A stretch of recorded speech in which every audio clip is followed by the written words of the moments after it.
আসসালামু আলাইকুম, বিসমিল্লাহির রহমানির রহিম। সবাইকে স্বাগতম আমার চ্যানেলে। শুভ সকাল। আকাশটা মেঘলা মেঘলা, হালকা রৌদ্র উঠেছে, অতটা না, মেঘলাই বেশি, আর হালকা বাতাসও আছে। তারপরে এই যে মা বসে আছে, বাতাস গায়ে লাগাচ্ছে, আর এই যে সারামণি উঠে পড়তে বসেছে। তারপরে আমি রান্নাঘরে চলে যাই। আজকে নাস্তার মধ্যে গতকালকে যে কাঁঠালটা এনেছিল সেই কাঁঠালটা ভাঙি, আম কাটি, আম কাঁঠাল, তারপরে পাউরুটি ডিম পুষ, এই সকালে নাস্তা। আর সাইদুল বাবা কটা ভাত ছিল, বলতেছে পানি দিয়ে রেখো, সকালে পান্তা ভাত খাবে। তবে সেই পান্তা ভাত খাবে।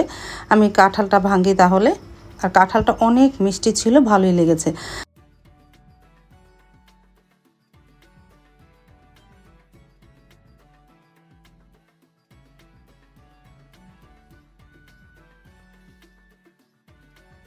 আর তেলাপিয়া মাছ গতকালকে এনেছিল, আমি ভিজিয়ে রেখেছি।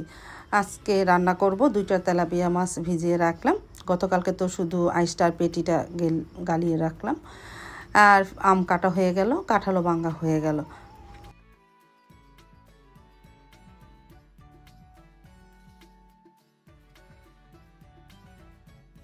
তারপরে প্লেটে প্লেটে সাজিয়ে নিতেছি সকালের নাস্তা। ডিম ভেজেছি, সাইদুল বাবা পান্তা ভাত খাবে, আমি ডিম পোস পাউরুটি আর একটা আমের আঁটি নিয়েছি। সারামণিকে দিয়েছি 2টা পাউরুটি, আম কাঁঠাল। মাকে দিয়েছি একটা রুটি, ডিম পোস আর আম কাঁঠাল। তারপরে নাস্তাটা নিয়ে ড্রয়িং রুমে চলে আসলাম। আমরা নাস্তা খেতেও বসে পড়লাম। সাইদুল বাবা এখন ধরে আসেনি, সে ফ্রেশ হয়ে আসতেছে। আমরা নাস্তাটা খেয়ে নিই।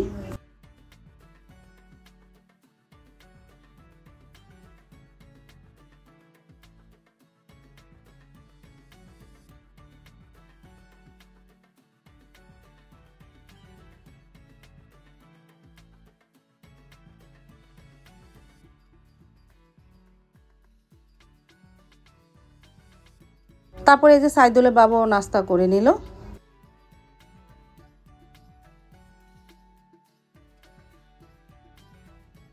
নাস্তা তো খাওয়া হয়ে গেল, এখন রং চা খেয়ে নিলাম।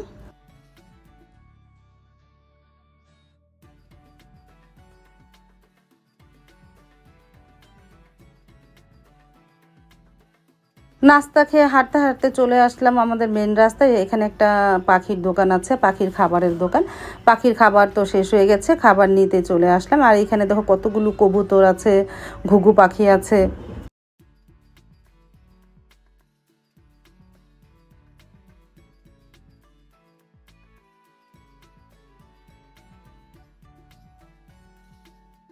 বাসায় তো চলে এসেছি, একটা মাছ কেটে নিলাম, রান্না করব, আর একটা বারবিকিউ করব। এটাকে কেচে ভালো মতন ধুয়ে কেচে নেব, তারপরে ময় মশলা মেখে রাখবো।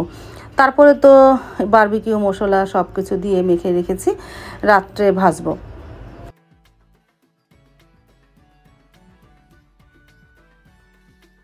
আর নদী পাড়ে দাদি পাঁচমিশালি শাক দিয়ে গেল, সেইটা আজকে রান্না করব। আর তেলাপিয়া মাছ ভুনা করব, আর ভাতেই দুপুরের মেনু।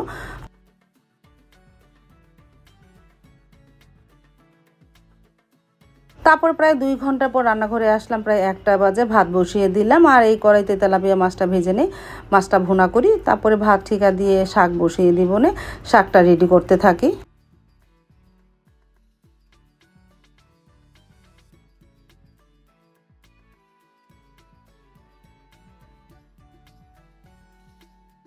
প্রথমে তেলাপিয়া মাছের মাথাটা ভাজলাম।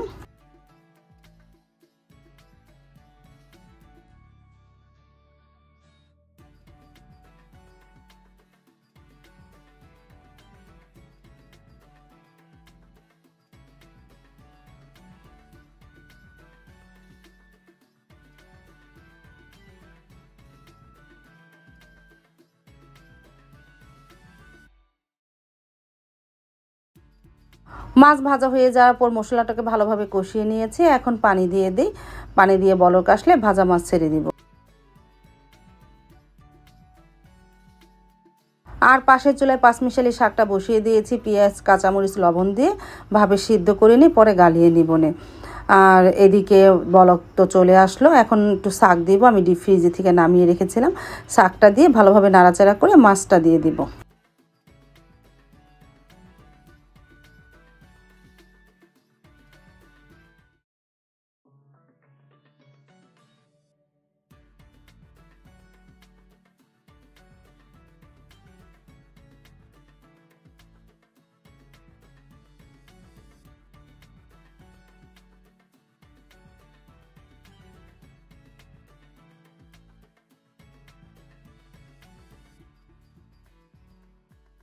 তারপর তো তেলাপিয়া মাছ ভোনা হয়ে গেল, আর পাঁচমিশালি শাকটা এখন তৈরিও হচ্ছে, মানে আরেকটু পানি শুকালে তারপরে নামিয়ে ফেলবো। মজে গেছে, সবই সিদ্ধ হয়ে গেছে, তারপরে গালিয়ে নিবনে। পাঁচমিশালি শাকটা গালিয়ে আমি অর্ধেকের বেশি ফ্রিজে রেখে দিলাম, আর অল্প একটু নিলাম বাগার দিলাম। আমরা দুপুরেই খাবো, রাত্রে তো আর তেমন পাঁচমিশালি শাক খাওয়া হয় না, এই জন্য বাকিটা ফ্রিজে রেখে দিলাম। আর এটা অল্প একটু বাগার দিয়ে ফেলাম রসুন দিয়ে, সাথে শুকনো মরিচ দেবো, ভুলেই গিয়েছিলাম। আর এই যে এতটুকু ফ্রিজে রেখে দিই, আরও 2 দিন খেতে পারবো। তারপরে তো দুপুরের রান্নাটা কমপ্লিট হলো, পাঁচমিশালি শাক, তেলাপিয়া মাছ ভুনা আর ভাত, এই দুপুরের মেনু।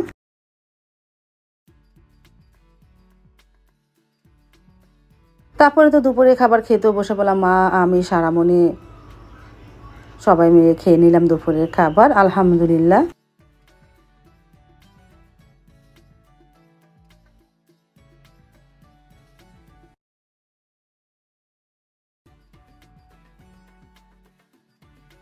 পাঁচমিশালি শাক দিয়ে খেতে এত ভালো লাগলো, অনেকগুলি কাঁচামরিচ দিয়েছিলাম তো, আজকে বমে মরিচ দিইনি, অনেকটা মানে একটু ঝাল ঝাল হয়েছে আর আঠালো, তো খুবই ভালো লেগেছে পাঁচমিশালি শাক দিয়ে খেতে।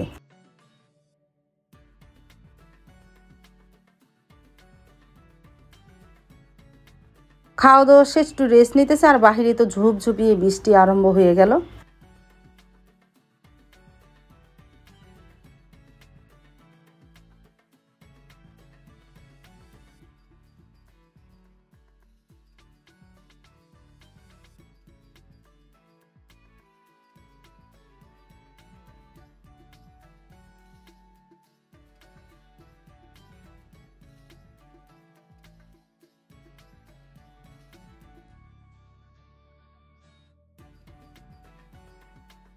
সন্ধ্যার পরে চলে আসলাম একটু নুডলস রান্না করার জন্য। সারামণি বলতেছে ডিম দিয়ে একটু নুডলস রান্না করে দাও। তারপর ওকে একটু ডিম দিয়ে নুডলস রান্না করে দিলাম, আর আমি আর সাবা খাবো স্যুপ নুডলস। সারামণি আবার স্যুপ নুডলসটা খেতে চায় না।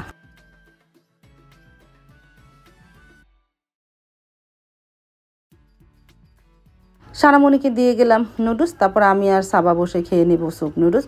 আমাদের তো রান্না হয়ে গেছে, এই যে আমি আর সাবা খেলাম, সাথে 2টা ডিমও দিয়েছিলাম।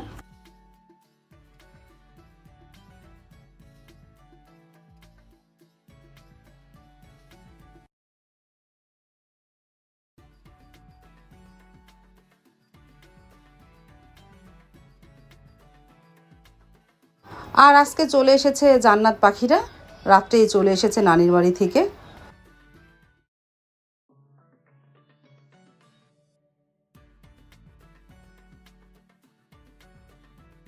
আজ তাহলে এই পর্যন্ত, দেখা হবে আগামীকালকে নতুন আরেকটা ব্লগ নিয়ে। আল্লাহ হাফেজ, আসসালামু আলাইকুম।